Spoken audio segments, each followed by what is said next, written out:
We've been looking at Creative Fabrica over on the Facebook page all week long. We've been looking at their pre-made files as well as Creative Fabrica Studio and all of the things that you can do in there. While Creative Fabrica has a huge library, just about anything you could want to work with, sometimes you have to do a little bit extra work in Silhouette Studio to get the results that you want, and that's what we're looking at today.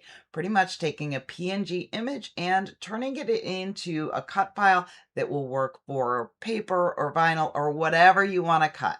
Hi, I'm Brenda Lambert. I'm a TJC licensed instructor for Silhouette. We've got a lot of information to sift through today, so let's get started. I typically start my videos in Silhouette Studio, but today we are over at Creative Fabrica because I want to show you a couple of different ways that you can get your files. Right now, Creative Fabrica is running a free trial. You can download, I think, up to 10 images and you get 25,000 AI coins to play around with. Now, for all of you that like to grab a file and run with it, I've typed in Retro Flowers SVG, and you can see there's really a large variety of different files that you can work with. Today's focus, however, is going to be on their Studio AI and specifically the AI image generator. That's going to bring you over to this page here, and this is the box where you type out your prompt. You have different generators that you can choose from. We are going to just stick with the GPT image 2. You can choose your ratio, square, landscape, or portrait, and you can also choose whether you want your images to be public or private. This is the prompt that I ended up typing in: a simple retro wildflower illustration, flat vector graphic SVG style. You can see that I am stressing the point that I want this to be a simple graphic. I want it limited to 3 colors, and I put in my color choices: no gradients, no shaded, and isolated on a clean white background. All of that is very important for getting a clean trace in Silhouette Studio.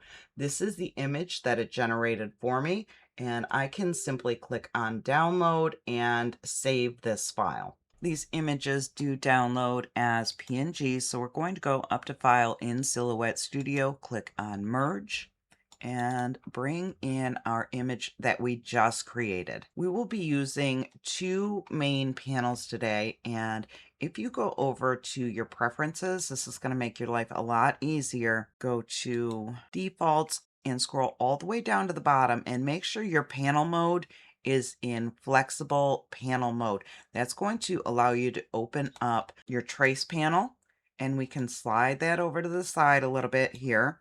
And then we can open up our editing points panel by double clicking on the image. And we can move this back over this way now so that they are out of the way. The first thing we want to do is build out our base layer. I like a solid layer on the bottom because it makes lining everything up very, very easy. So let's select the trace area, draw out our trace box, make sure we have the whole image in there, and then adjust our threshold so that everything is filled in with yellow. Mine looks good right around 70, and I am going to go ahead and hit the trace button now. We can pull our trace lines over to the side, and I'm going to fill this layer in with black. We have our point editing box over because as you go through each layer, you want to double click to bring up those editing points and then click on simplify. That's going to give you a much smoother cut and just overall a better finished product.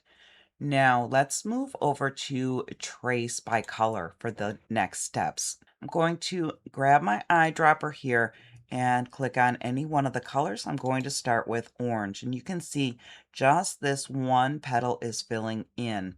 We want to go from a single area over to all areas, and then all of the orange is filled in. Again, we can zoom in to make sure everything looks good and adjust tolerance if we need to. If we bring it up just a little bit, those lines get a little bit smoother, but we don't want to go too far. Let's go with that. Click on Trace. Double click for editing points. Click on Simplify.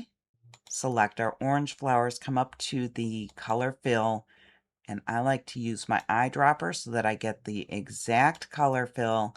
And now our orange layer is complete. We can set that in place. And you can use the arrows on your keyboard to line it up better. But in the end, all of these colors will be separate, and we'll just need to layer it on our shirt or whatever we're creating. We can click on Trace by Color again. This time we're going to pick up the yellow. Click on all areas because it does default to single area. Let's zoom in, and we want to bring up that tolerance quite a bit because that looks very spotty in there. That looks much better. Click on Trace. Double click to bring up the editing points and simplify. Now, the yellow is going to have a ton of editing points regardless because we've got all of these little yellow dots here in the middle. So this is going to look a little bit chaotic, but it is still better once you simplify. Let's come up to our color fill panel. Once again, grab our eyedropper, and this time we're selecting yellow. And we can slide that into place as well. Now all that's left is our green. We're going to grab our Trace by Color eyedropper, click on the green, and bring up the tolerance once again. Oh, I forgot all areas. There we go. Zoom in on some of the more detailed areas and just kind of scroll along. Make sure everything is filled in nicely. Get a little bit jagged down here. Let's see if we can just bump this up a little bit at a time and smooth that out some. I think that looks okay. Let's click on Trace. That'll generate our lines. Now let's zoom in here. This is going to be an issue. This is a part where the black should have shown through, but it's just little dots now that are going to be a nightmare to cut.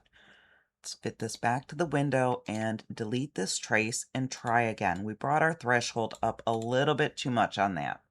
So Trace by Color and green, all areas.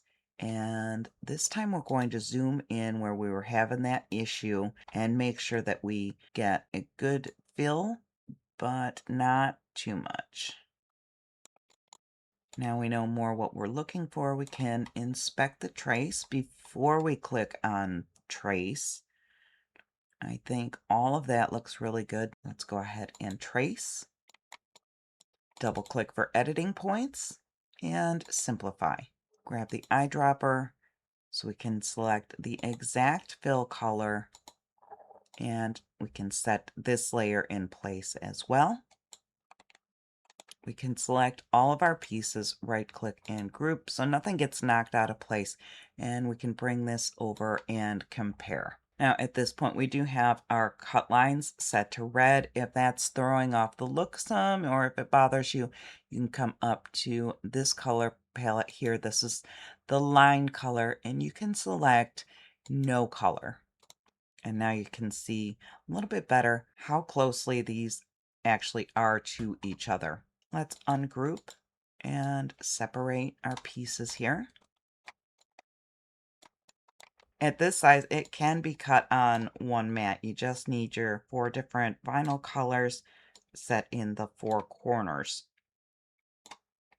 When we go to the send page, there are all of your cut lines, and this is ready to go. I don't have my Cameo 5 Alpha on at this moment, but you'll want to select your tool and your material, all of the things, then click on send. Now, if you think that all of that is just too much to get a PNG image to a cut file, you're really not alone. And Creative Fabrica Studio does have a vectorizer, and you can run any image through that to get an SVG file, but that comes with its own issues as well, and we'll be covering that in the next video. If you'd like to play around in Creative Fabrica Studio, there is a free trial. You get 25,000 coins when you sign up. I'll put the link in the description so you can go create something amazing, and I'll see you in the next video.